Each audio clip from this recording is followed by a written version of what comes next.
Let me tell you something. TikTok will make you work for it. Let me show you. Since we got new people, I need to catch you up. This is Nicole Bailey. That is the court attorney, referee, judge that granted full custody over. Now, this whole board is how we are able to keep track of all the players. Okay, we used to title this board as these bitches, but these bitches is typically these bitches over here. We have some allies over here. We have new court over here. We have new people. We have attorneys. We have officers. We have people who have since been terminated and brought back and things like that from CPS. We even have the appellate division operating over there that we have to add some stuff on just so that we can keep track. Now, everybody on this board isn't being considered a bad person. Everybody on this board isn't an op.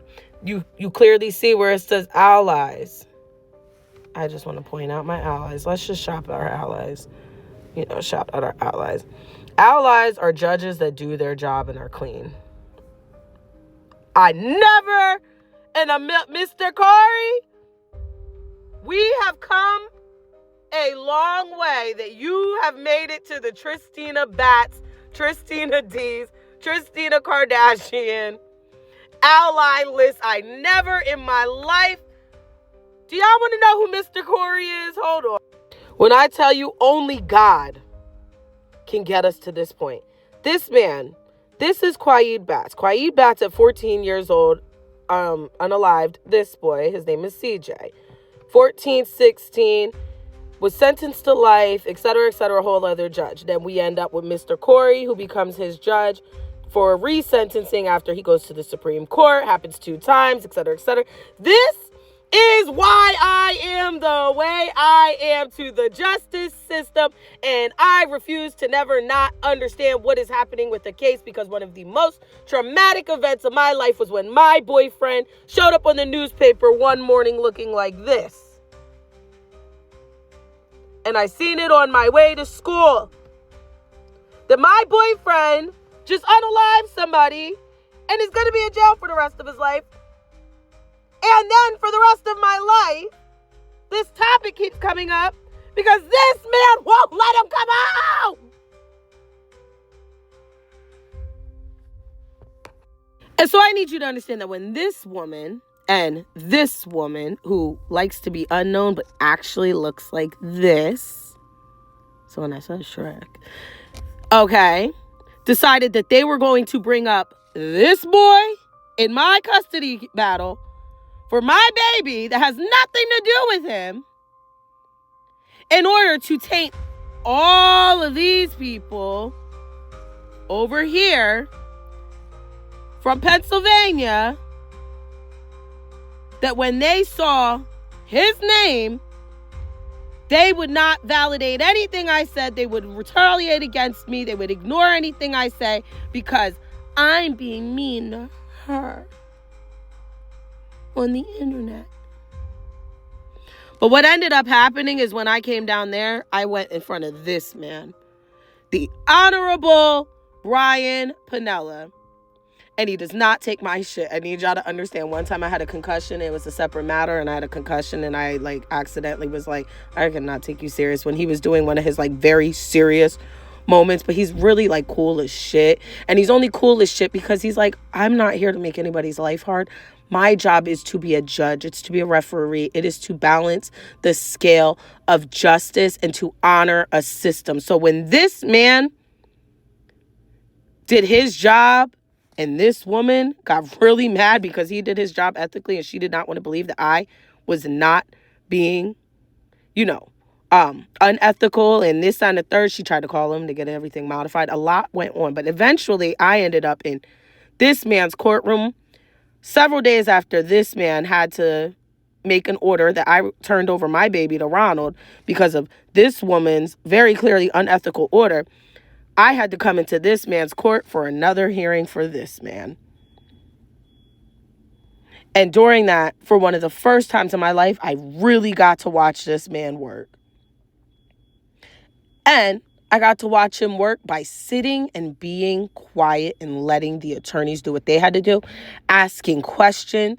And he was not rude to me when I walked in there and said, get that girl out of my courtroom. She done talked about me for 20-some freaking years. This girl don't shut up. Stop talking about me. He didn't say none of that.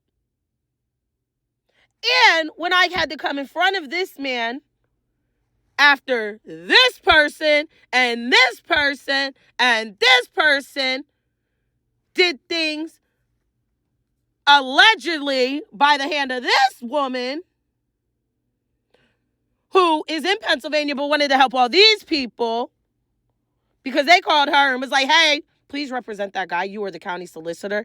We need you to make sure that these people, like this person and this person, well, mainly this person, who's being very ethical and cared about my child more than he cared about your career.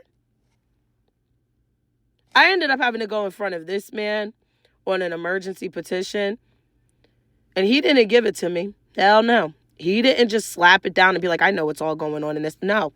He heard what I said. He said, what has happened since the last one was dismissed? Meaning since she dismissed the last one. She has dismissed 2 petitions in my life that were against abusive men because my name was coming across as bats.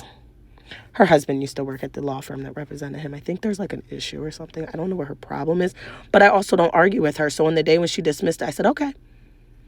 And that made her mad because I didn't argue. I didn't flip out. I didn't give her the opportunity to act exactly what she looks like. I don't think she's a bad person, but I do think she stays in that questionable allies place, and I will keep you there. And yeah, and you told me I'm not allowed to talk about you. Or was it him?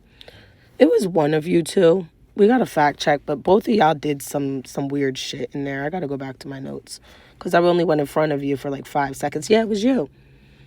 It was you. Weren't you supposed to get that contempt evidence? I was supposed to play it because she got rid of the order of protection because they knew that was going to help her, and that was fine. But she was making sure I was going to get my evidence at least in because, like, this dude really does look weird. And then I came in front of you, and you said it was bad behavior and don't talk about us on TikTok. So this is me not talking about you. And, girl, you...